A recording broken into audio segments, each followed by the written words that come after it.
and we'll start there. Okay, Renee, and afterwards maybe we have a little Q&A if we can. Renee? Perfect. Thank you.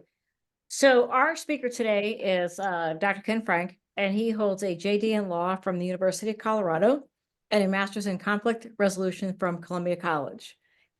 He directs a degree program in conflict resolution and legal studies here at Brenau University. He coaches the Brenau University mock mediation team. He serves as a pre-law advisor and coordinates campus mediation programs. He's the president-elect for the International Academy of Dispute Resolution. He received an honorary doctorate degree from the University of Georgia for his many years of work in mediation training. He's also the co-founder of the consulting group Transforming Mediation and a registered neutral with the state of Georgia. And I can go on about Dr. Frank's accolades and his teaching because I have engaged with him here on campus, but I'm going to turn it over and let him take it from here. Well, thank you, Renee. That was a very gracious introduction. I appreciate it.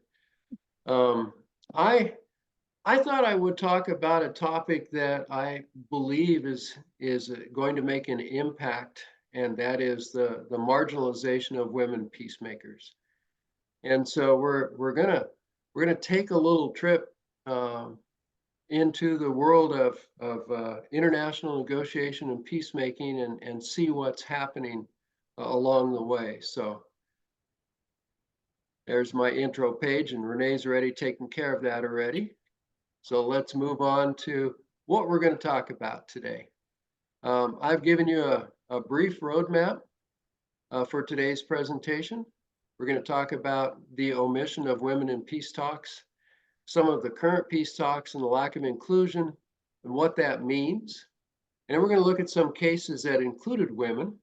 And just so that I'm not casting stones without looking at my own backyard, we're going to talk about the mediation practice in the state of Georgia and how women are included or not included there. So that's basically the order for today.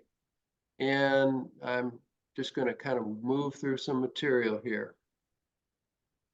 What's wrong with this picture? There are no women. That's exactly right. This happens to be the peace talks that went on at the end of the Vietnam War. And you can see that there are no women at the table, and there's only one identifiable woman even in the background there. Mm-hmm. So that certainly says a lot about the inclusion of women in that process. This is when Russia and Ukraine sat down in 2022 and tried to hold peace talks. What's wrong with this picture? Same thing. There are no women there. And it's a recurring theme as we go through these various peace talks. This is the most recent one. This is from India, and there's Prime Minister Modi there in the middle in white. And all the people who entered into this dispute resolution process that were trying to bring a faction back into compliance and not have them be rebelling. Again, no women involved. And that's been a reoccurring theme. So much so that the Council on Foreign Relations did a study of the marginalization of women in the conflict resolution process. And the statistics are quite sad in terms of including women. Between 1992 and 2019, there were only 13% of the negotiators that were women, 6% of the mediators, and only 6% of the signatories in major peace processes around the world. 2020 wasn't any better.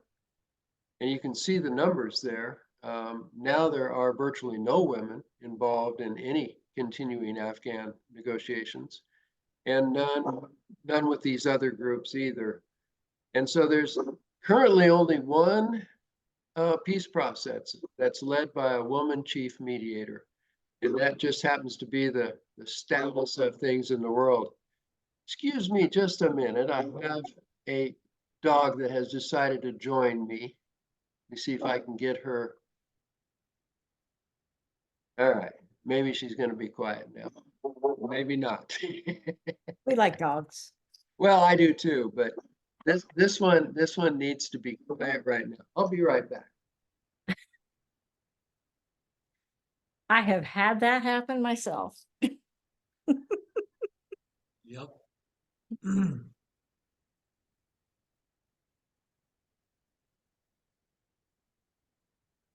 Well, let's see how well it works now.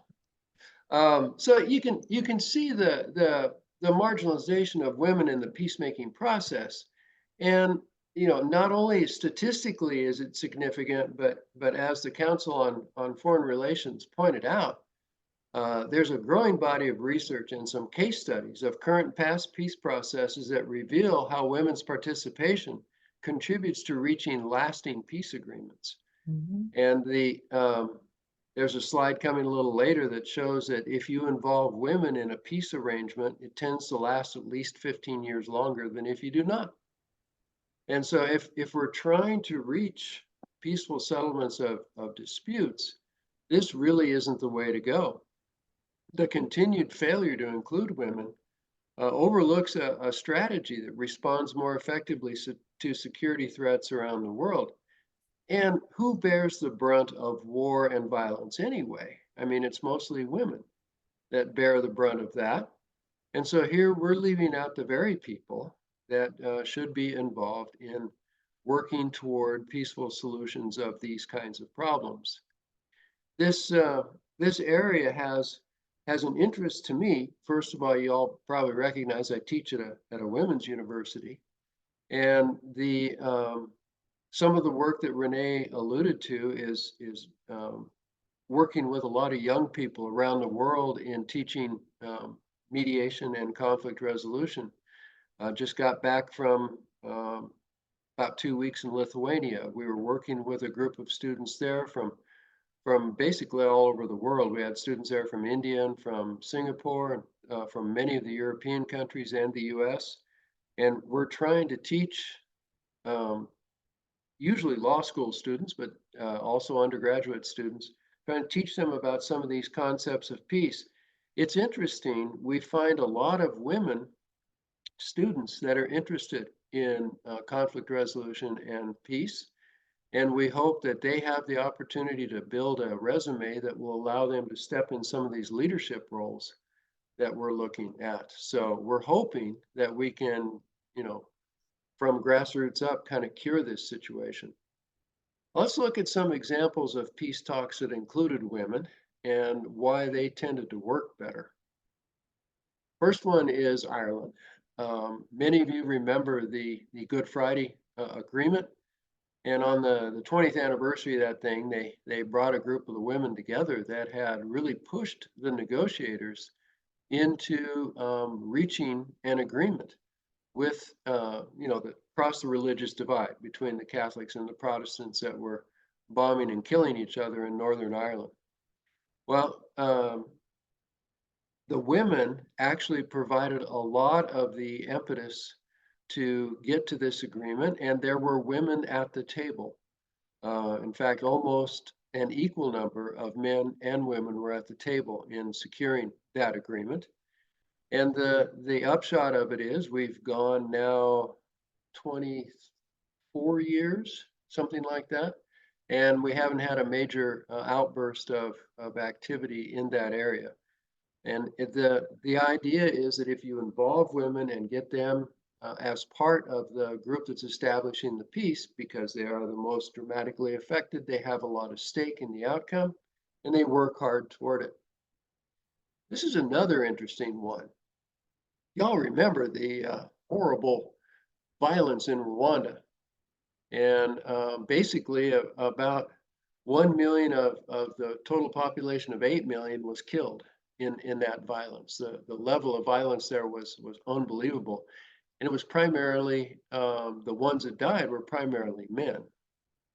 After the violence and the Reconciliation Commission and putting the government back together, one of the agreements that they made was that there would be at least 40% of the slots in parliament held by women.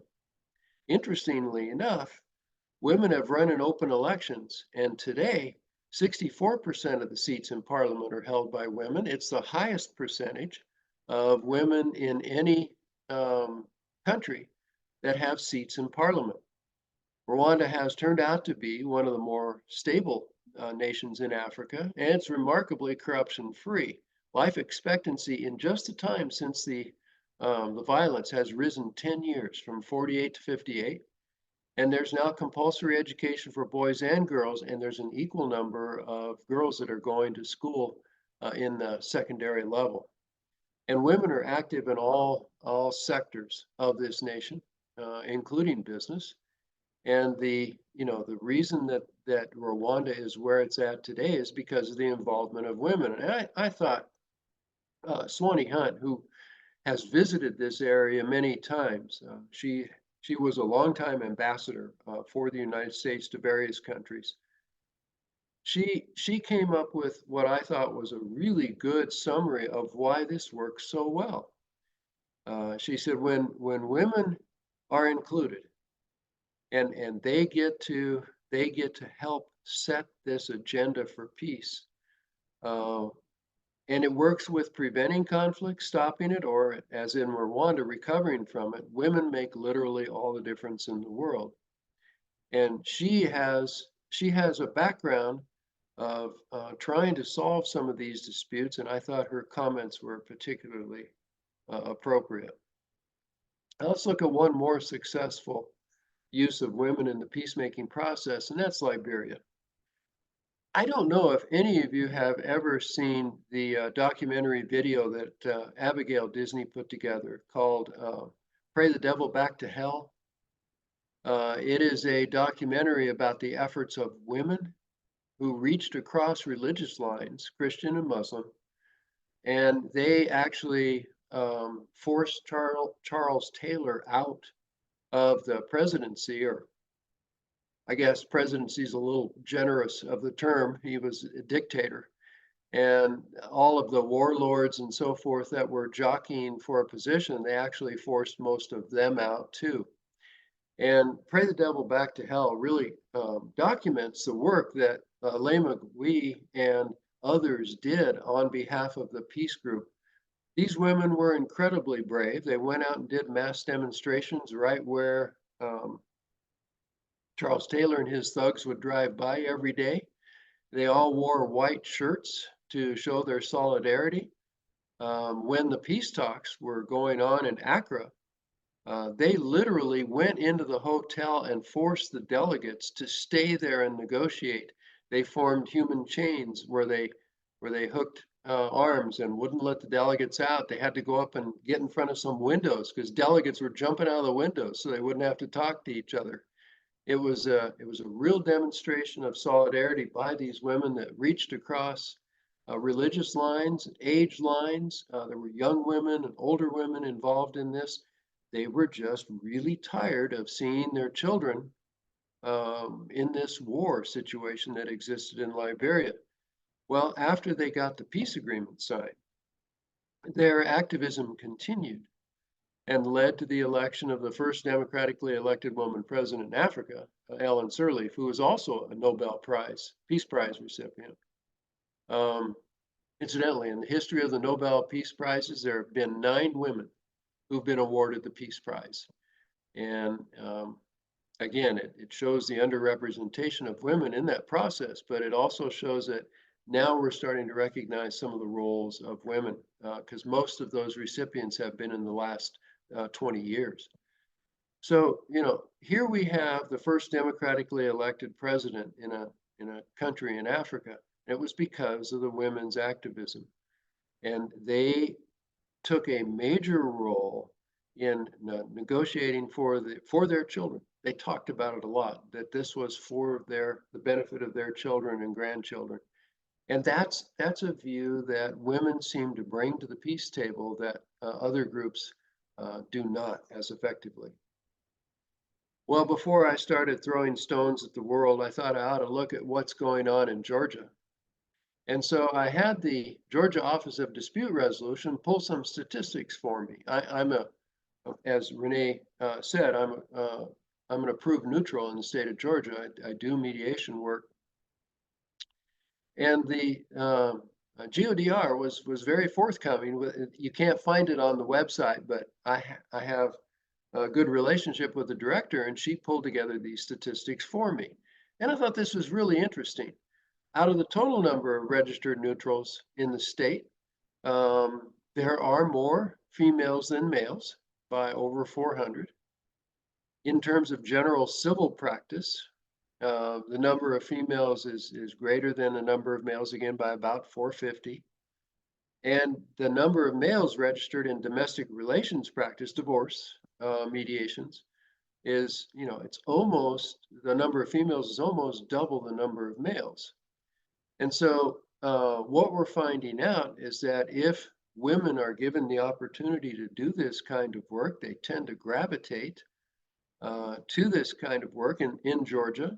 Now, in Georgia, we have our mediators come from two different pools of people. We have a lot of attorneys who are mediators, but we also have a lot of people in the helping skills professions who have gravitated into mediation.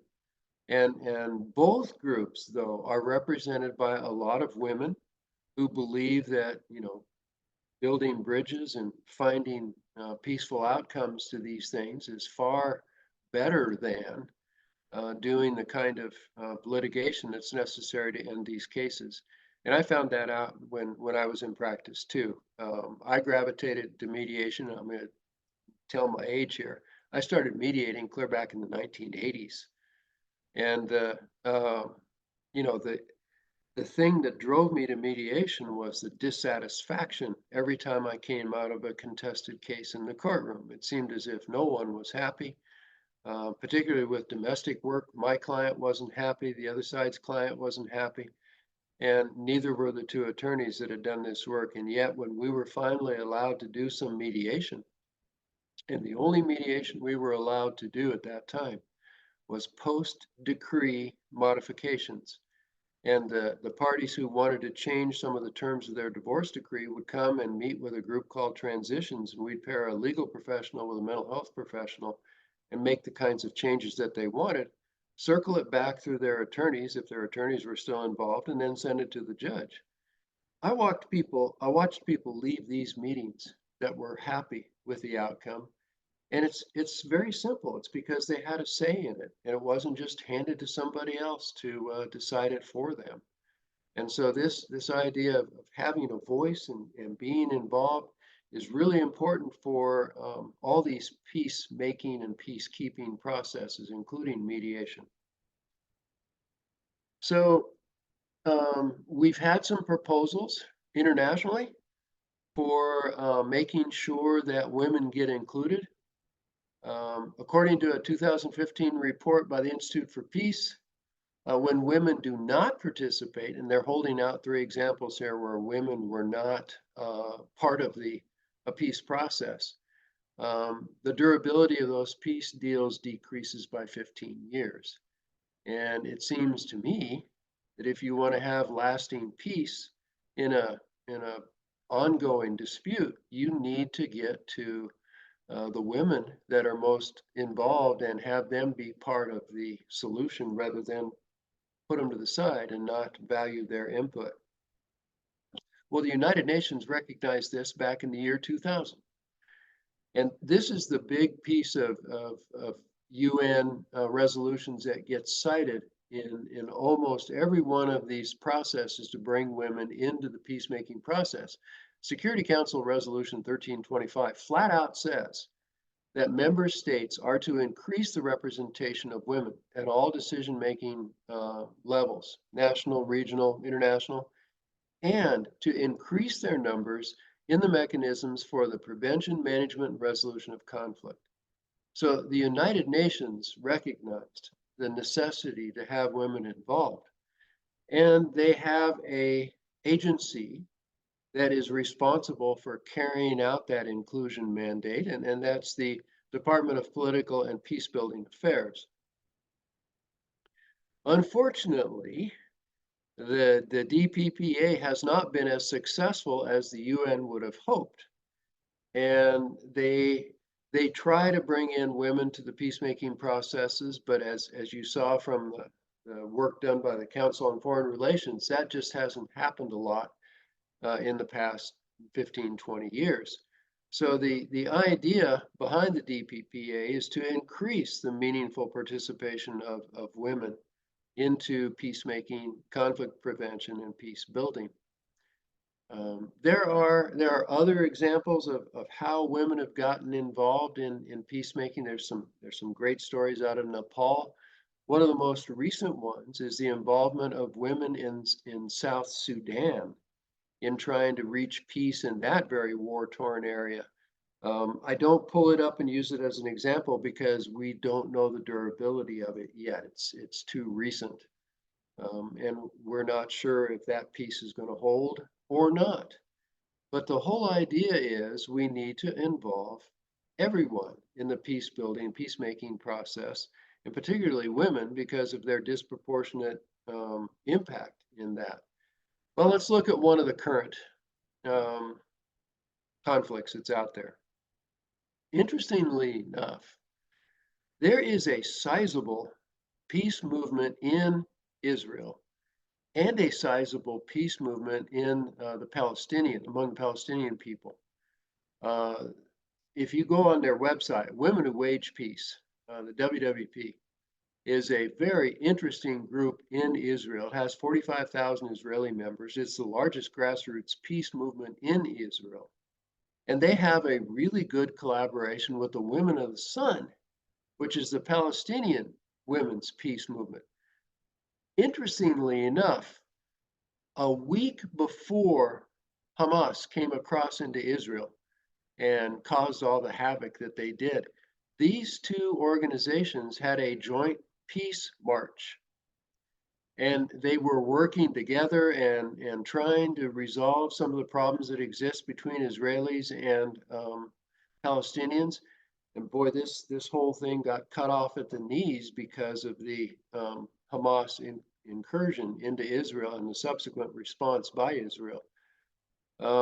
Again, I'm gonna cite Swanee Hunt because she was an ambassador to Israel for a while, and she said, women tend to have a more holistic view of security, which embraces not just political sovereignty and military strength, but also economic security, education, and personal safety. And my heart just breaks when I see what has happened in the Middle East. This is not an area I have done a lot of work in. We did go over to Dubai and do some training there.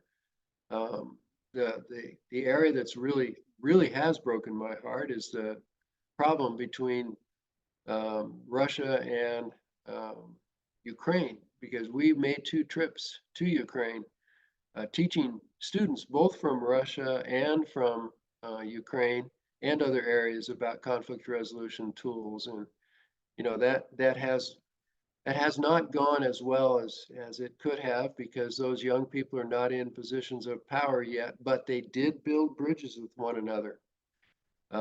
It was really interesting. After the 2014 incursion into Crimea, we had a group of these students from Russia and from Ukraine together at a function we were doing in Chicago. During one of the dinners, we let them go to, all the students went to a restaurant.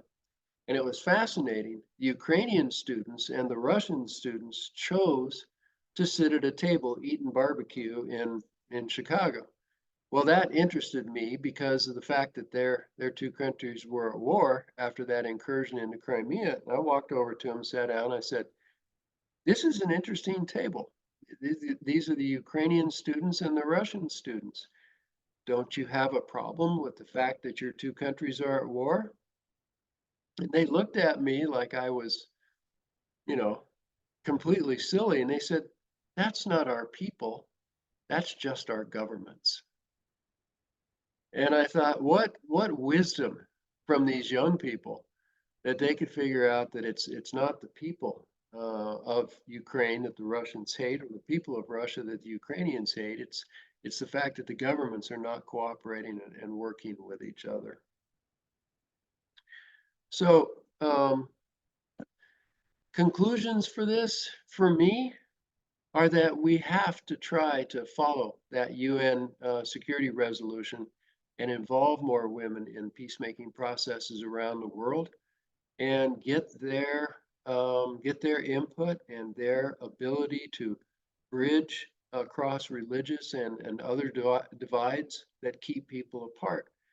And so I would strongly encourage anybody who has the ability to include women in the peace process to do so. Thank you very much for the invitation to speak today. And I'm trying to stay to my time limit that Renee told me I was to stay to. So if you have any questions, I'd be glad to answer questions. Let me stop sharing here so I can see you better. Maybe. Here we go.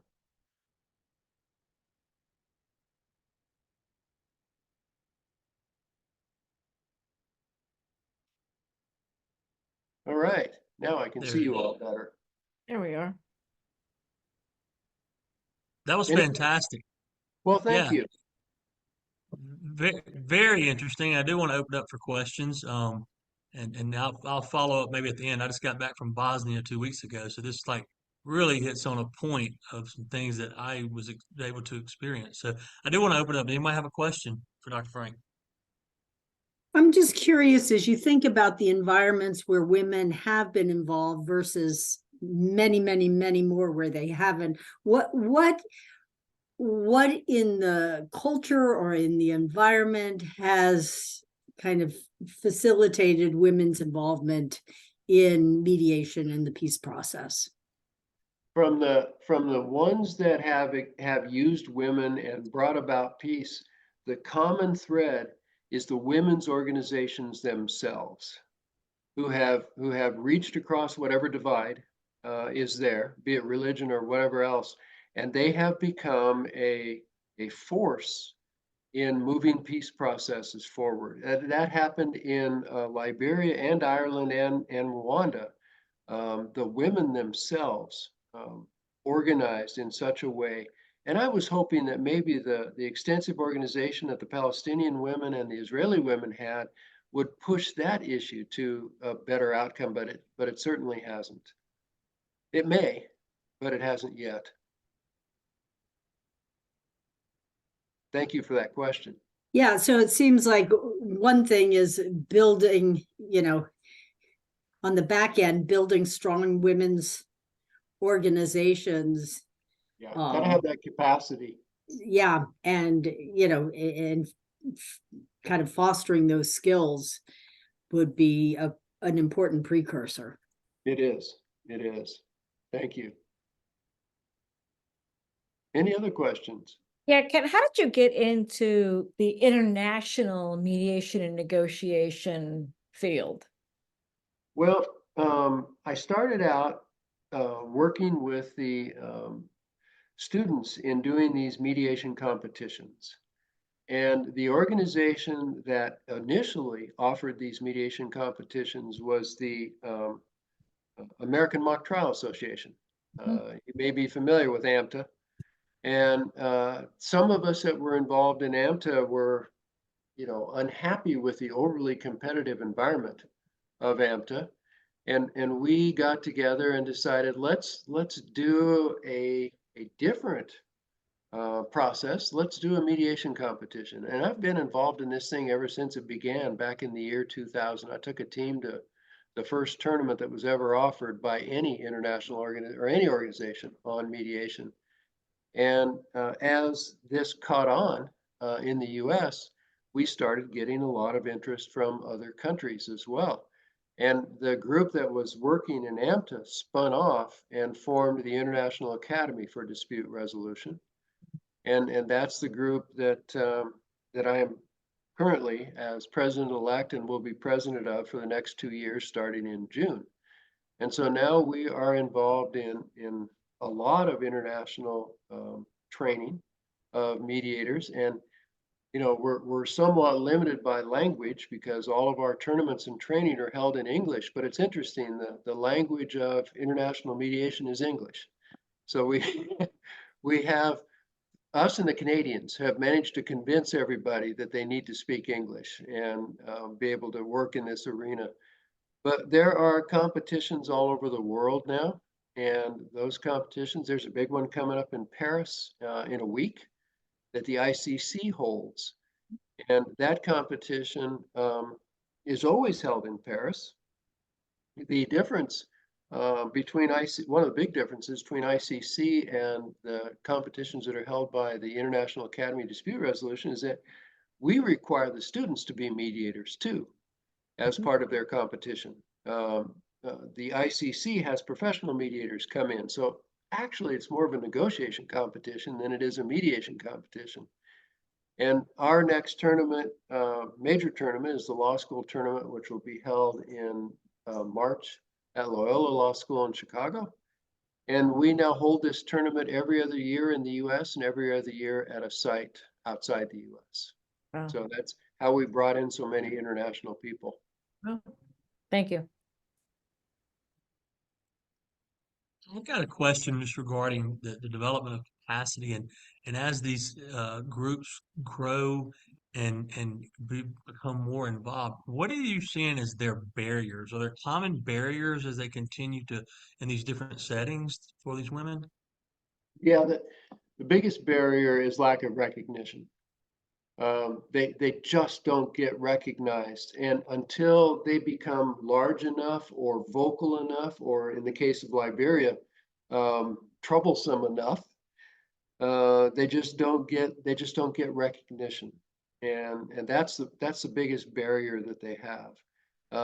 The women's groups in Ireland worked a long time to develop the level of recognition that they needed to have a place at the table.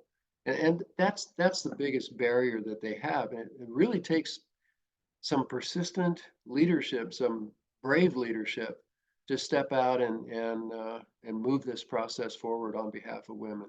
You know, the UN is trying, and I applaud them for 1325, but it's not enough.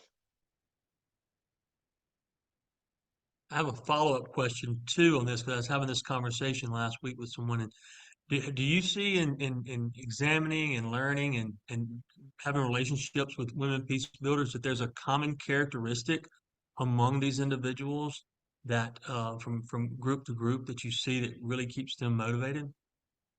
It's the emphasis on community rather than power. Um, Women have an emphasis on community that men negotiators just don't have. And you know, there are exceptions out there. That's an overgeneralization, but that's typical for the kinds of work we see women doing. I had an opportunity to do a presentation at the International Women's Day event they held at the University of Bologna in Italy. I was the only male on the whole darn docket.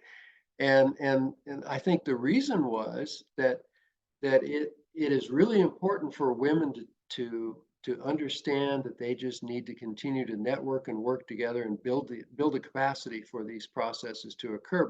But I'm also really I'm pleased to see the development of mediation processes in the States and how in places like Georgia they really are becoming women dominated. One follow-up question. I'm sorry, this is very fascinating to me. I've absolutely loved this presentation. What do you see as mechanisms or systems that can reinforce this going forward and really amplify these efforts? Um, I'm not sure. There just hasn't been enough follow-up by the UN for 1325. When that came out, we thought that there was going to be a real push to include women in peace processes, but you can see that that really hasn't happened. I, I hate to say it, but I think that the majority of the impetus has to come from the women who are being impacted by this, and they just need to to become part of the peace process. Now, I know in a place like Afghanistan, that's nearly impossible. They're just so routinely left out of every part of society that kind of thing is very difficult. But we are in touch with some women in Afghanistan who continue to do clandestine type education and other processes that are trying to build capacity for women in that country.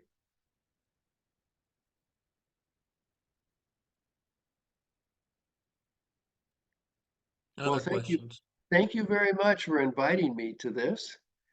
Um, I'm looking forward to hearing comments when you distribute it, and I'm always glad to talk to groups about the work that we do and the building capacity among all communities for people to be involved in peace processes, because there's an overwhelming need for peace in this country. There's too much meanness in our own society, and our two daughters, my wife's a counseling psychologist and she's my partner in all these peace processes, and our two daughters were raised with the mantra, is it better to be right or to be kind? And the answer is, it's always better to be kind. So hopefully we can build some capacity in other people, and we try to do that with working with the young people that we encounter at the mediation tournaments. So again, thank you so much for inviting me, and I will let you get to your business part of your meeting. Thank you for I your time. I thoroughly- really appreciate that. Yeah, I Ken, thank thoroughly you. enjoyed hearing about your work. Thank you so very much. And Yes, thank you. Yeah, thank you, Renee, for inviting me. Thank you so much. All right. Excellent, Renee. All right. All right. Bye-bye. Bye, Ken. Thank you guys very much. Seems like teaching some mediation skills to our fellows might be an interesting